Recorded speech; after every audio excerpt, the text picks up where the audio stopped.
Well, first of all, let me thank the Daily Herald and the Roanoke Valley Chamber of Commerce for sponsoring this forum. I'd like to thank everybody for coming out. The things I would have done differently, that's the question. Yes, sir.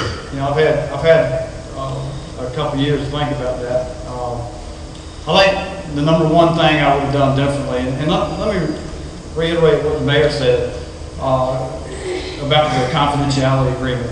When the RFPs came out from the Northeast Partnership, before they would even discuss the project, we had to sign a confidentiality agreement. And everybody that got the RFPs had to do that if they were going to discuss the contract. So that was the constraints we were operating under. I definitely wouldn't have trusted the state officials. That's number one. I would not have trusted the state officials because we were misled, bottom line. I would have built in a whole lot more performance benchmarks into that contract. But you know, that's hindsight. You know, if I could go back and do everything over in my life, you know, there's a lot of things I would change. We acted on the information we had at hand, and we did the best job we could.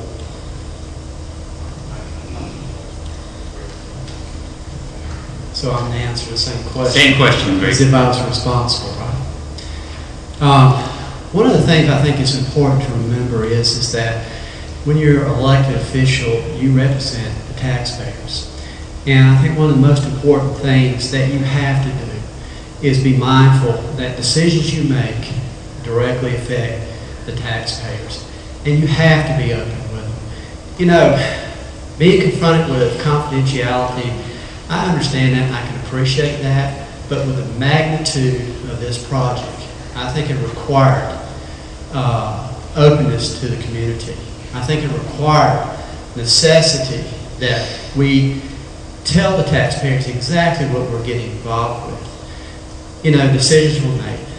That's in the past. What we have to remember is that what do we do to make sure that it doesn't happen again?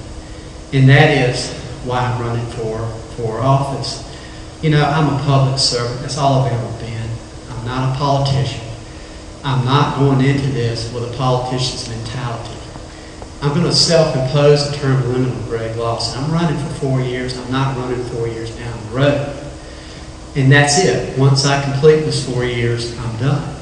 And I think it's important that my approach be this way for a simple fact is that my heart is serving the community. My heart is serving the taxpayers. And I'm not going to carry any baggage into this and be, but nothing but focused on that.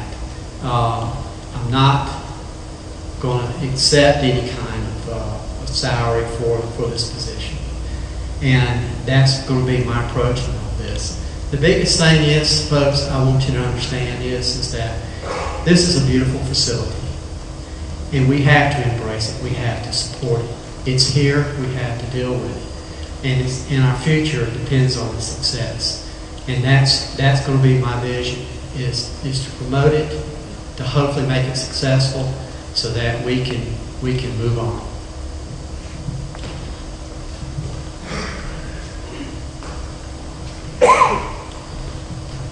Ladies and gentlemen, thank you for coming out tonight. I have been on the City Council since December of 2005.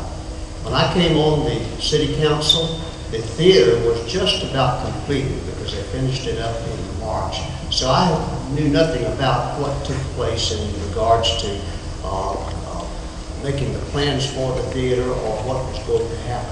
I only knew that there was nothing but optimism in the air for everyone at that time. I was optimistic too, and I was proud to have been elected to the Roanoke Rapids City Council.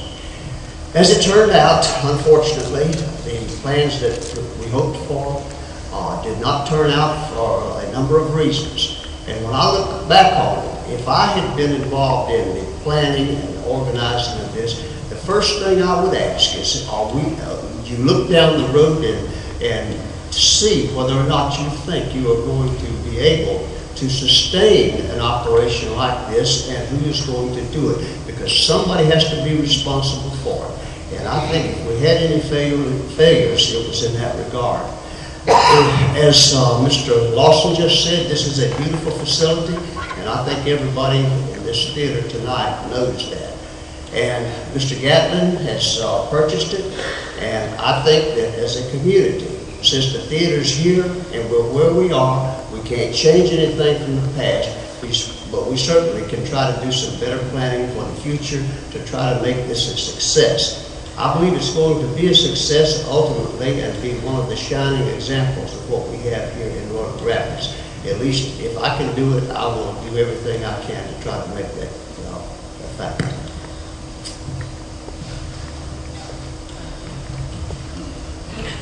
I'm Sue out of Scarborough, and I'm so glad to see all of you here tonight. I'm disappointed that the auditorium does not have more people in this, but let me see if I can answer this question. I've never been on city council before, and in answering the question, what I would have done had I been on the city council, and this is hindsight, of course, not having been on it, I was not in the decision-making process with them. But from what I know about it, the first thing I would have done is to acknowledge and go by the feasibility study that I understand was done more than one time. And in the feasibility study, they were informed, the city council and mayor were informed, that in order for the theater to be a success, all of the outlying things that were planned, the aquarium, the Blackwood Pool Hall, the lake, the hotel, different things, should be built before the theater. Well, that's not the way it was. The theater was built first.